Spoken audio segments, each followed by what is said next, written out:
Some Kind of Happiness, Chapter 9.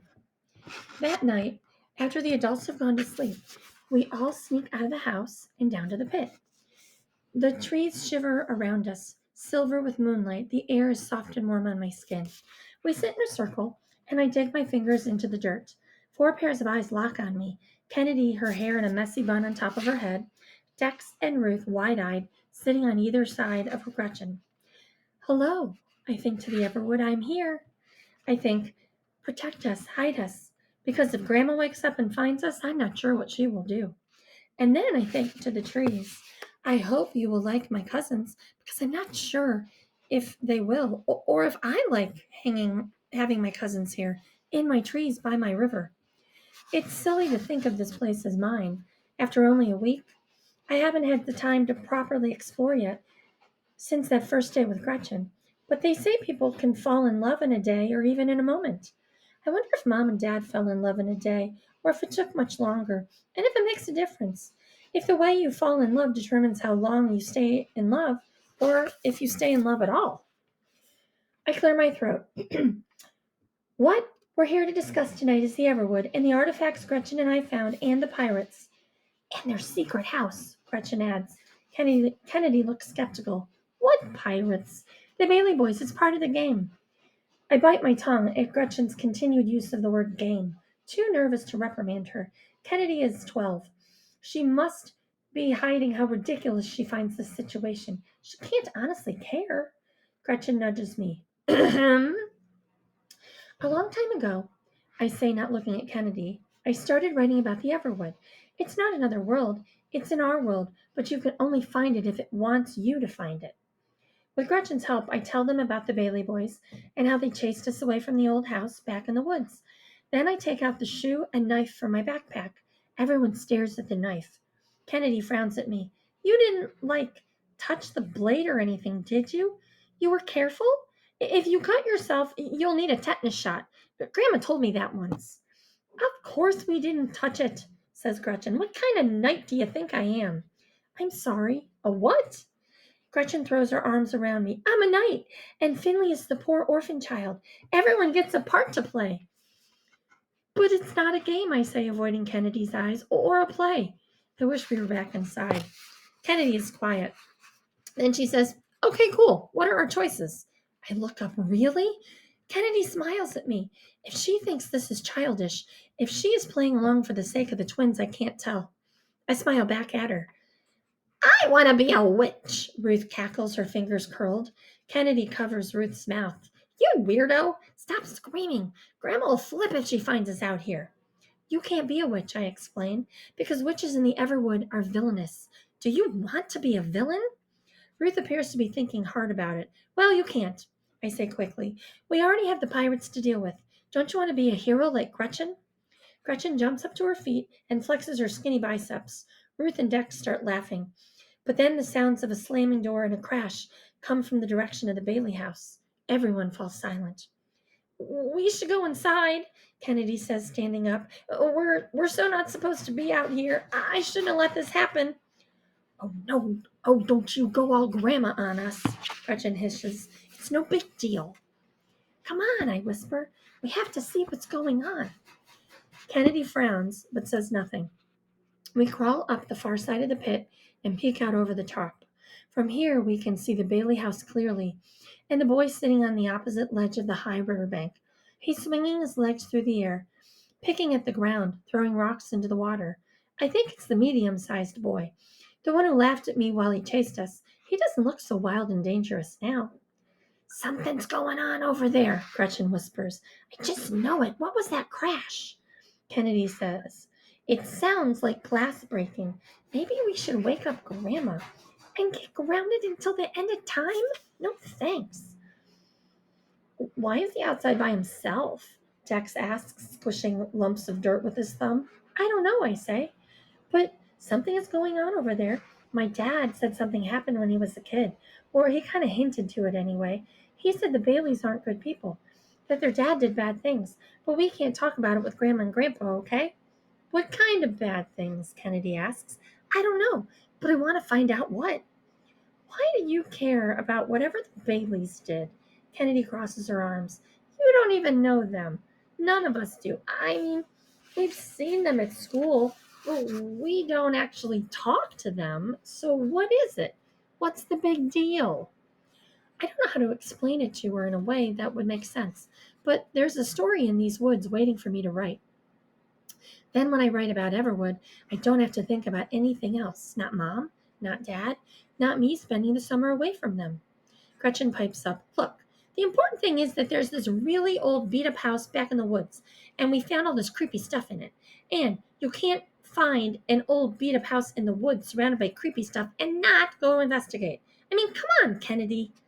Gretchen drops to her knees and tugs on Kennedy's tank top. You're killing me, Smalls. You're killing me with your goody-goody ways. I'm begging you, don't ruin my fun. Kennedy's trying not to smile. Get off me. You're stretching out my shirt. I cleared my throat. As a poor orphan child with nothing to my name, I beseech you to join me with the Lady Gretchen, Knight of the Everwood, in our quest to explore the Everwood and to discover its secrets. Especially the beat-up old house, Gretchen adds. Right, especially the house. Kennedy sighs. Which is probably condemned. Kennedy, Gretchen whines, don't be a butt. Kennedy's a butt, Ruth sings. Kennedy's a butt. Great, Kennedy mutters. We won't do anything dangerous, I say. I promise, Kennedy. Kennedy sighs. Otherwise, everyone will hate me, I guess. Yeah, Gretchen says. Forever and ever. Amen. Ugh. Kennedy crosses her arms over her chest and stares up at the trees. Gretchen pats her shoulder. Sucks being the goody-goody, doesn't it? I'm not a goody-goody. Are you? Gretchen whispers. Dex bursts out laughing. Kennedy shrugs off Gretchen. Even in the dark, I can tell she's blushing. Fine, I'll do it. But the second things get dangerous, sure, whatever, let's do this. Gretchen picks up a long, skinny stick and looks at me, waiting. I hesitate, but there's no going back now. Kennedy, Howard, I say, you will be our champion. You will serve as general if we should come into battle, and act as Speaker of the Everwood when we forge alliances with foreign parties. Do you accept this title and the duties and responsibilities it entails? For a minute, it looks like Kennedy's going to change her mind. My heart freezes in my chest. Then she takes a deep breath and says, I do. She kneels, and Gretchen taps her shoulder with the stick. The twins watch, their mouths hanging open. My opinion of Kennedy skyrockets. And you, Dexter and Ruth Prescott, I say, turning to the twins, you will be squires to the Lady Gretchen until such time as either age or experience proves you worthy of knighthood. Ruth makes a face. What's a squire? Basically, it means you do whatever I tell you to do, Gretchen explains. That sounds dumb. Not as dumb as not getting to play at all. You'll get swords, I say, and horses. Dex's hand shoots up. Can I have a unicorn instead of a horse? There are no unicorns in the Everwood, but you could have a white horse. Ruth tugs on Kennedy's arm. Do we really have to do everything Gretchen says? Absolutely, Gretchen says. Kennedy gives Gretchen a look. Within reason. So I say, do you accept? Dex and Ruth exchange a glance, then kneel in the dirt to be initiated. Now what? Says Kennedy. What's next? We must take a solemn oath. I dig in Gretchen's bag for the oversized shoebox she brought from home. Did you bring your dues? Everyone hands me their personal items. A black, ferocious-looking model unicorn from Dex, and from Ruth, a collar she is saving for the kitchen she wants for her birthday. Gretchen brought a scruffy plush dolphin named Echo. Before handing him over, she kisses him on the nose. Kennedy holds onto her MVP soccer medal. We're keeping these somewhere safe, right? Absolutely, Gretchen says. On my honor as a knight, I won't let anything happen to those, our most powerful treasures. Ruth giggles. Why are you talking so funny? Because that's how knights talk, stupid. Kennedy says, Gretchen, come on, don't call her stupid. Kennedy, you have to, whispers Dex, bouncing on his toes. Otherwise, you can't come to the Everwood. Kennedy regally adds her medal to the pile. Such an important gesture must be given the due consideration. Duh, Ruth hisses. Dex sticks his tongue out at her. As for me, I tear out my favorite words list from my notebook and fold it into a tiny square. That's it, says Gretchen. You're given a piece of paper? You don't understand. There are 346 words on the list. If I lose it, I'll lose years of work. Gretchen doesn't look convinced, but I nevertheless put our items in the shoebox and tape it shut. Everyone places their hands on the lid. Repeat after me, I say. Upon the valuables in this box, I swear to never reveal the secrets of the Everwood quest to anyone not present tonight. And if I break this promise, I give up all rights to my property contained herein. Everyone repeats the oath and crosses their hearts. Now 3 more people know about the Everwood. It is no longer only mine. I'm not sure how I feel about that. It seemed like a good idea, and yet now I'm not so sure. I follow my cousins up the stone steps. We are going slowly, because Dex keeps slipping in the dark. Too slowly. I would like to get back inside now, please, so I can have some time alone to think. I need some time. I need to be alone. Now. Before Grandma finds us. Before anyone sees me. Before the others change their minds and start laughing at me for playing my stupid Everwood game. Now. Now. Now! But it is too late. It is already happening. It slides over me like I have walked through an icy veil. Fear. Chapter 10. It starts deep in my stomach and crashing out to my fingers and toes. I know the feeling well by now. It means I am close to losing myself. When my body becomes hot and cold at the same time and itchy all over, when my stomach goes queasy and I find it hard to breathe, and all I know is that I am afraid for no particular reason. When I wake up wanting to call out for Mom and Dad, but I don't, my breath starts to come faster, dimmer. I do not understand. I should be happy right now, shouldn't I? With a champion, a knight, and 2 squires at my side? A normal person would be happy right now, I think. Well, why is this happening to me?